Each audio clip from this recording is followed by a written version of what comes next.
Social Security benefits could be getting an increase that might surprise many Americans.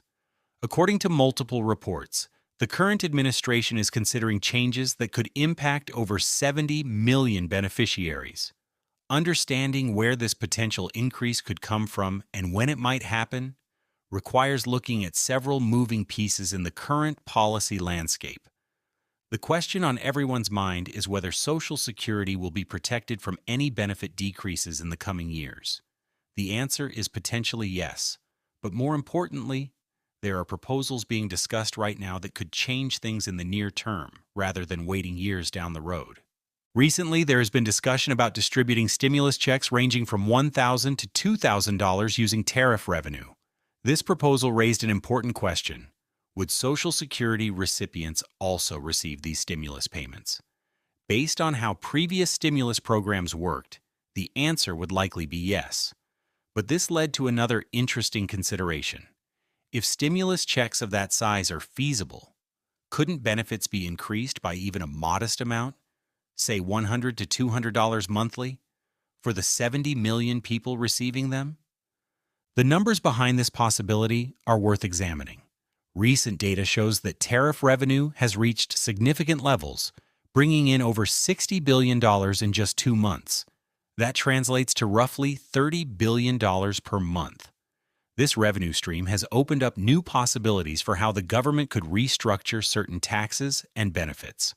One proposal being discussed involves reforming the Social Security tax structure. Currently, the total Social Security tax rate sits at 12.4%, split evenly between employees and employers at 6.2% each. Self-employed individuals pay the full 12.4% themselves.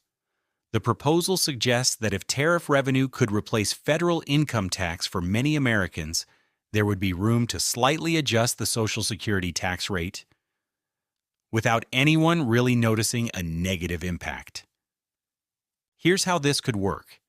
If federal income taxes were eliminated or significantly reduced for many workers, they would see more money in their paychecks. At the same time, if the Social Security tax rate increased slightly, most people would still come out ahead compared to what they were taking home before. The net effect would be more money in people's pockets while simultaneously increasing the revenue flowing into the Social Security Trust Fund. Another proposal under consideration involves adjusting the Social Security tax cap.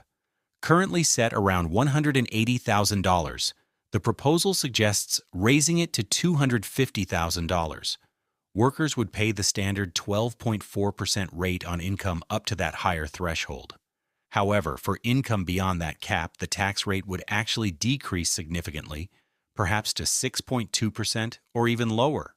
This structure would generate more revenue for Social Security, while providing some relief for higher earners on income above the new cap.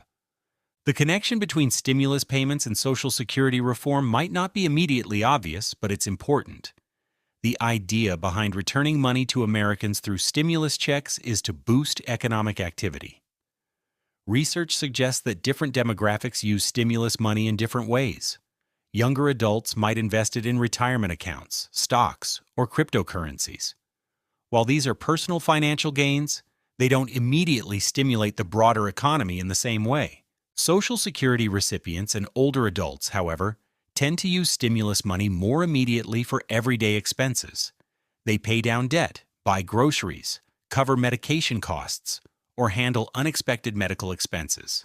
This immediate spending directly stimulates local economies and creates a multiplier effect that benefits businesses and communities.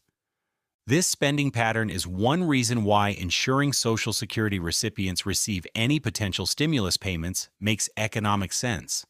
It's also why the discussion about stimulus checks has opened the door to broader conversations about Social Security benefit increases. If the government can afford to send out one-time payments, why not consider permanent benefit increases, even if modest? The important thing to understand is that all of these proposals are interconnected through tariff revenue. The more revenue generated through tariffs, the more options become available for both returning money to Americans and strengthening Social Security. The mechanism for implementing these changes remains unclear, because everything is still in the proposal stage.